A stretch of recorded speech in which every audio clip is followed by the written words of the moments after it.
Where the Israeli Defense Forces have launched a counteroffensive against Hamas after the terrorist group launched a devastating surprise against the Jewish state over the weekend.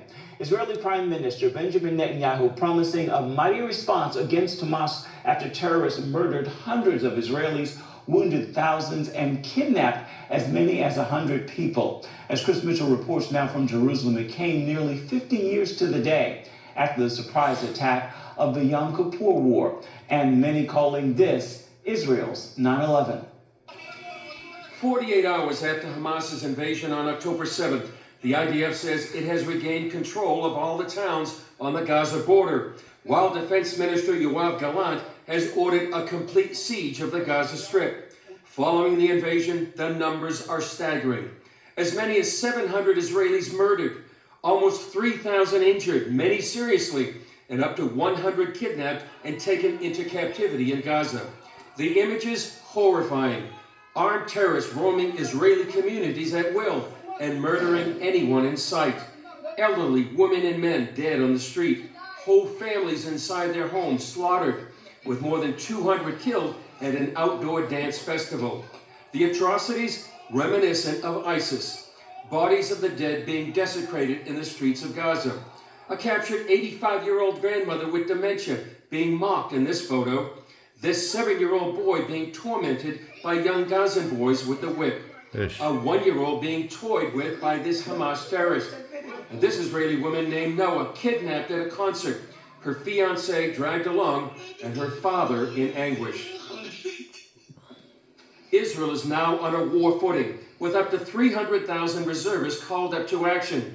Many anticipate a ground incursion into Gaza soon, with the likely goal the destruction of the Iranian-backed terror group. Now, for us, it's a time to get organized and to get prepared for the attack against the militia of Hamas. And I call the Prime Minister to take a different approach.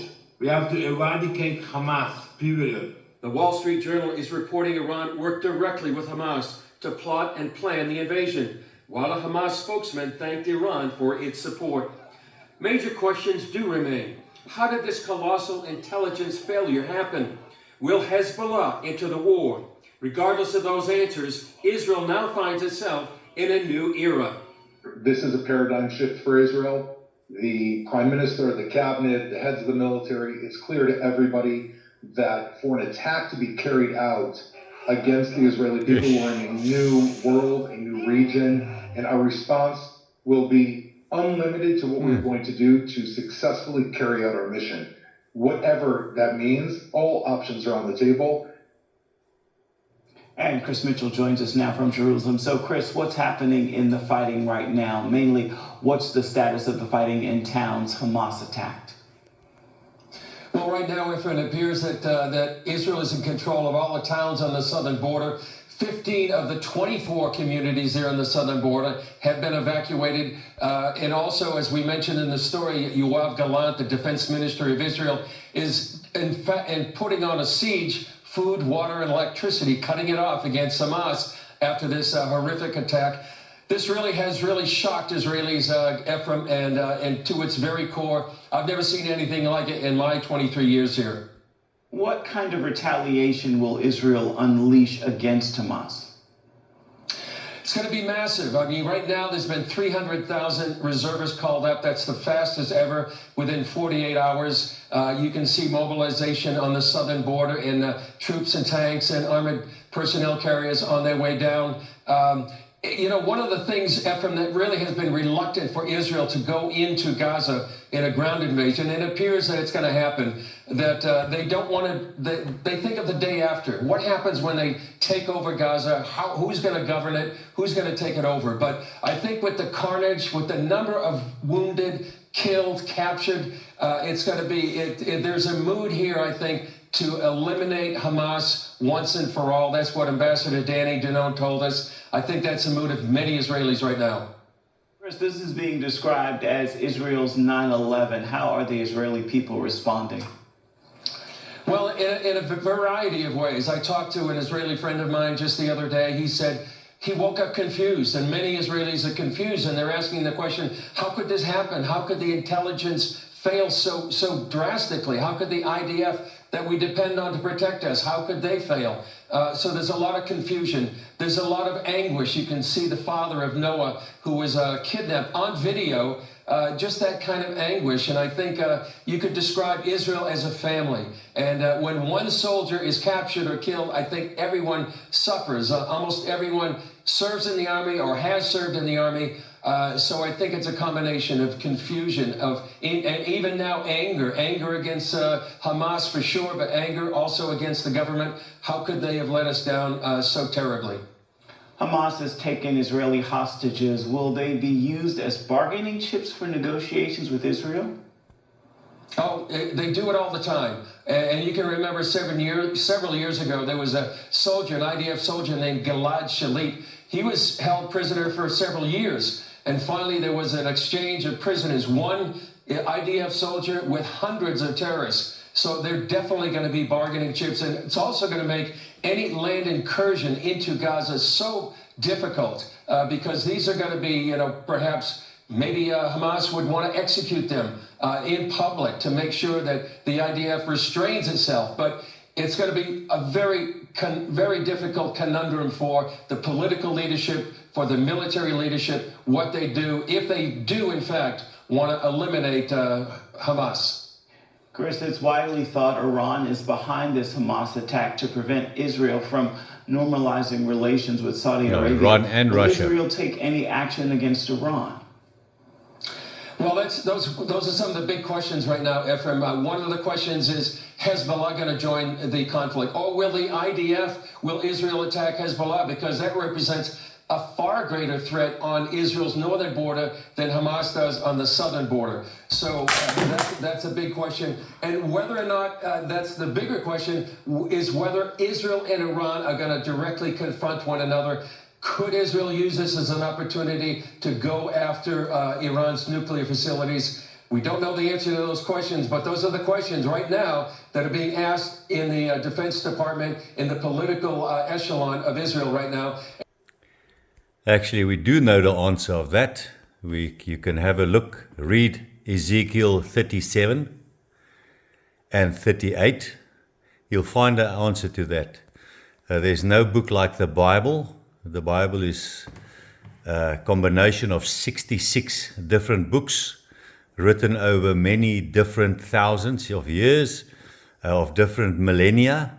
And the prophecy in Ezekiel 37, for example, says then that in the end times God will bring his people that was scattered to the four corners of the earth. That happened in 70 after Christ, when Rome demolished Jerusalem completely, scattered all the Jews, took most of them to Rome as slaves, and they were scattered across to the four corners of the earth. And he said that when he brings them back again, if you read Ezekiel 37, it says that the nation that he brings back out of the four corners of the earth back to Israel will never be scattered again. They will prevail, but in Ezekiel 38, it says that Gog and Magog, that is the nations right to the north of Israel. If you look, Moscow is just to the north. He will bring them against Israel. So he's going to put hooks in the mouths of Gog and Magog, Russia, and all the nations that come with Russia. So ultimately, this is just the beginning. It's like birth pains, Jesus said in the Bible. It's like birth pains. When the disciples asked Jesus, what will be the end of the times? And then he said, there will be wars and rumors of wars, but it will be like birth pains. It will come closer and closer until the baby is birth. He says, but when the fig tree blossomed, and in 1948 the fig tree blossomed again when Israel became a nation again in 1948.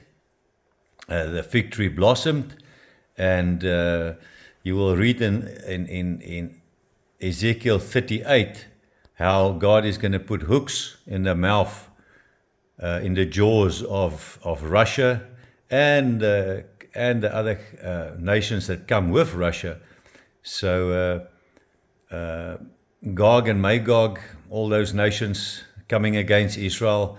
Go and read in Ezekiel 38 how long it's going to take to bury all the dead bodies of those countries coming against Israel. So it's going to be terrible for Russia, for Iran, for Lebanon, for all the guys that's going to come against China.